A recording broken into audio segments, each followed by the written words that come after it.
జగిత్యాల జిల్లా గొల్లపల్లి మండలం రంగదేవునిపల్లి గ్రామంలో కాలభైరవ మందిరంలో కాలభైరవ అష్టమి సందర్భంగా హోమ కార్యక్రమం, అభిషేక కార్యక్రమం, పూజా కార్యక్రమాలు నిర్వహించారు. అనంతరం అన్నదాన కార్యక్రమం నిర్వహించారు. స్వామిని దర్శించుకోవడానికి విశేష సంఖ్యలో భక్తులు వచ్చారు. కాలభైరునికి పుష్మాండ దీపారాధన చేశారు.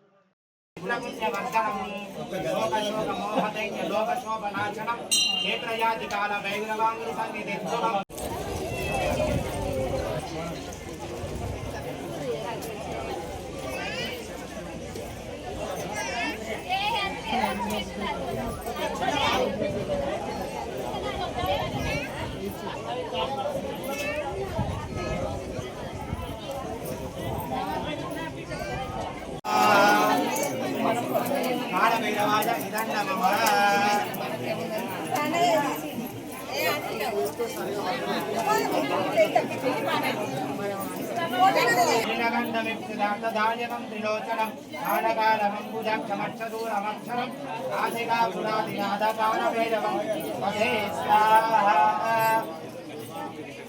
మూలటంగపాశదండపాణిమాధికారణం శ్యామగాయమాదిదేవ అక్షరం నిరామయం భీమవిక్రమం ప్రభం విచిత్రతాండవప్రియం నాసికాపురాదినాద కాలభైరవం పదే స్వాహా भक्तिदायकं ओम गणगणाधाय कालभैरवाय स्वाहा ओम गणगणाधाय कालभैरवाय स्वाहा ओम गणगणाधाय कालभैरवाय स्वाहा ओम गणगणाधाय कालभैरवाय स्वाहा ओम गणगणाधाय कालभैरवाय स्वाहा ओम गणगणाधाय कालभैरवाय स्वाहा ओम गणगणाधाय कालभैरवाय स्वाहा ओम गणगणाधाय कालभैरवाय स्वाहा ओम गणगणाधाय कालभैरवाय स्वाहा ओम गणगणाधाय कालभैरवाय स्वाहा ओम गणगणाधाय कालभैरवाय स्वाहा ओम गणगणाधाय कालभैरवाय स्वाहा ओम गणगणाधाय कालभैरवाय स्वाहा ओम गणगणाधाय कालभैरवाय स्वाहा ओम गणगणाधाय कालभैरवाय स्वाहा ओम गणगणाधाय कालभैरवाय स्वाहा ओम गणगणाधाय कालभैरवाय स्वाहा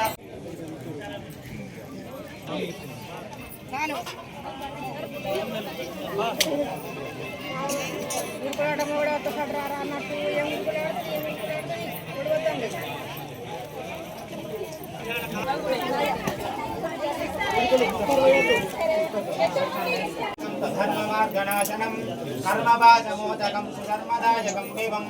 कर्णवर्णकेशवाच शोभितासिका पुरादिनाद कालभैरवं पदे स्वाहा अट्टहासभिन्नमग्नदाण्डकोशसङ्गतिं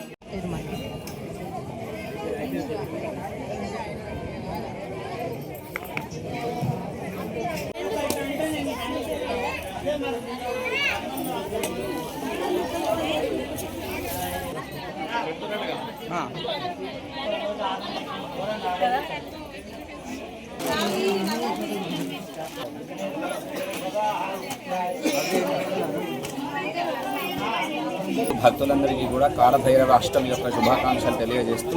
దేవరాజ సేవ్యమాన పావనాంగ్రి పంకజం వ్యాల యజ్ఞ సూత్రమిందు శేఖరం కృపాకరం నారదాది యోగి బృంద వందితం దిగంబరం ఆశికాపురాధినాథ కాలభైరవం ధరి. కాలభైరవుని యొక్క అద్భుతమైనటువంటి ఆలయం ఇక్కడ కోసనపల్లి అని గ్రామంలో గుట్టపైన అష్టభైరవ స్వామి యొక్క స్వరూపంలో కాలభైరవునిగా రంగదామునిపల్లె కోసనపల్లె ఆ రెండింటి మధ్యలో ఉన్నటువంటి ఒక కొండపైన స్వామి సాక్షాత్తు వెలిసినాడు.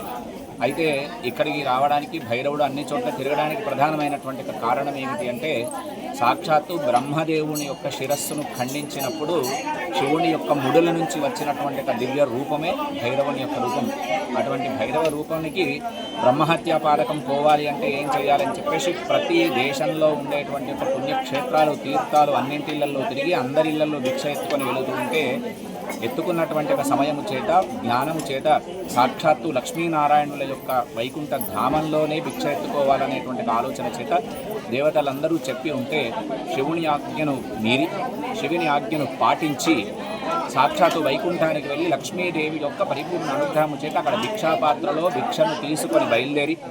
కాశీపట్టణానికి చేరుకొని ఉన్నాడు కాలభైరవుడు. కాశీపట్టణం ఎప్పుడైతే చేరుకొని ఉన్నాడో వెంటనే బ్రహ్మహత్య పాతకం అనేది వెళ్ళిపోయింది కనుక ఆ కాశీకి కాలభైరవుని నాయకుడిగా చేసినాడు. అక్కడ చేసినటువంటి ఆ కాలభైరవుడే అన్ని ప్రాంతాలు తిరుగుతూ మరి పూర్వకాలంలో ఇక్కడికి కూడా వచ్చి ఉండవచ్చు. అటువంటి కాలభైరవుని యొక్క దివ్య క్షేత్రం రంగదామునిపల్లిలో, ఆ దామునిపల్లిలో ఉండేటువంటి స్వామిని దర్శించిన, అభిషేకం చూసినా, ఇక్కడ హవనంలో పాల్గొన్న భక్తులందరికీ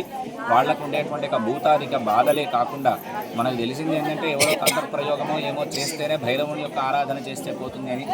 కాదు, సాక్షాత్తు దేవరాజు అయినటువంటి ఇంద్రుడు సేవించినటువంటి స్వామి కాలభైరవ స్వామి. సాక్షాత్తు పరమేశ్వరుని యొక్క ఆజ్ఞను మీరి శివుని యొక్క ముడి నుంచి వచ్చిన వాడు కనుక శివాంశ సంభూతుడైన పరమేశ్వరుడు ఏ ఐశ్వర్యం కావాలన్నా, ఏ విభూతి కావాలన్నా ఇచ్చేటువంటి పరమాత్ముడు కనుక అటువంటి స్వామిని దర్శించుకున్న సమస్త భక్త కోటికి ఆయురారోగ్య భోగభాగ్యాలు కల్పించాలని, చూడడానికి అవకాశం లేని వాళ్లకు, చూపించే వాళ్ళకి, చూసిన వారికి అందరికీ ఆ భైరవుని యొక్క అనుగ్రహం చేత కాలముతో కూడి ఉన్నది కనుక మన జీవితం, మన ముందు కాలమంతా సకాలంగా ఉండాలని చెప్పేసి ధర్మ మార్గంలో మనందరం ఉండాలని కోరుతూ కాలభైరవ స్వామి భగవానికి జై.